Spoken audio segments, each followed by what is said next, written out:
The motion for debate today is whether reinstituting Pan-Africanism and its policies will lead to socio-economic growth in Africa. Proposing this motion, we have the Alliance High School, and opposing this motion, we have Waa Boys.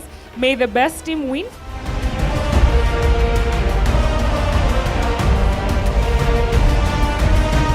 Africa as a whole has a lot of factors that have led to its underdevelopment that has limited social and economic growth. For example, irresponsible and irresponsive leadership, mismanagement of funds, lack of respect for democratic ideals, illiteracy, over-reliance on foreign aid, just to state a few. And in this case, it begs the question, who or what is going to save us? Yes, we look up to the hills, and where does our help come from? Our help comes from the Lord. And we look up to the hills of Kilimanjaro and the hills of all the other mountains in Africa, and realize that united as a stand, we shall stand, and divided as a front, we will fall. Many Africans, we are lacking legitimacy and accountability. These are at the root of many African conflicts, reflecting an inability of this political system to accommodate participation and power sharing.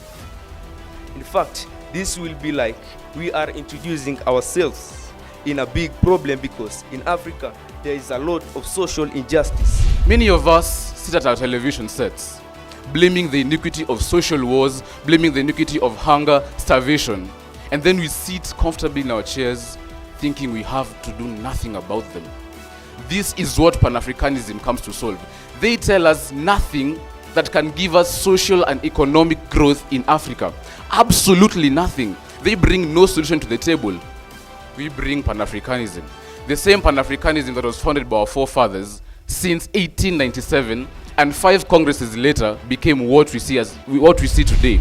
If we unite the African states, with each country having its own chaos and its own problems, it's like we are going to invite all the problems and all the chaos, and we are not going to be able to resolve the conflicts in Africa. Secondly, there will be it will lead to difference in views and opinions among the African leaders. Why am I saying so?